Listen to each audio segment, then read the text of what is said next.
So this ridiculous D.C.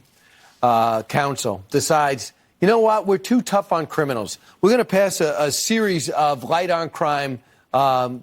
They're going to pass this bill to reform the criminal code in Washington, D.C., reduce maximum sentences, get rid of nearly every mandatory minimum sentence, maximum penalty for felony for down to 15 years. And it's so ridiculous, also reducing penalties for carjacking and burglaries. While homicides are going through the roof, carjacking's going through the roof. So Republicans are standing up and they're saying, let's block this.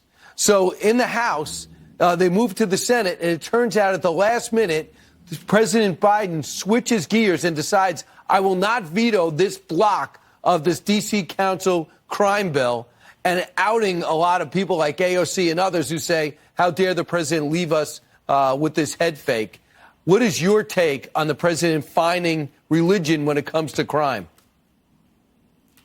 Honestly, I think what happened is a lot of the staffers at the White House and on Capitol Hill were really starting to raise this issue with their members and with the president.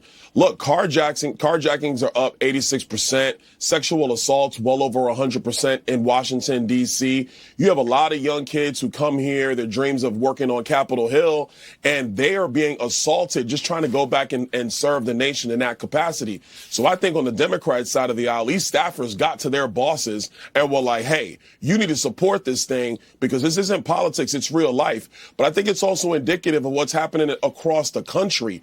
Democrat voters, people who align that way, they want safe streets and safe communities too. And so I think the president reversing course was absolutely necessary. You know, kudos to the members of the Democrat Senate, even the Democrat House, who decided to vote with Republicans to try to make sure that the nation's capital is safe for everybody. Right. It's unbelievable, but everybody's upset. AOC, Senator Ben Cardin, anonymous sources using expletives to say that Joe Biden just totally left us at the gate, so we have a bad vote for crime, and now we get it. We don't get it. The block goes through. Brian, they could be upset when you got private security walking around with you all the time. But if you're one of these kids who comes up here and works, trying to do their best, regardless of their politics, they have a right to be safe too. So they can be upset with their talking points. But I'm telling you, we had a staffer on the Republican side, Andy Barr's staff, one of his staffers. He was held up at gunpoint in broad daylight.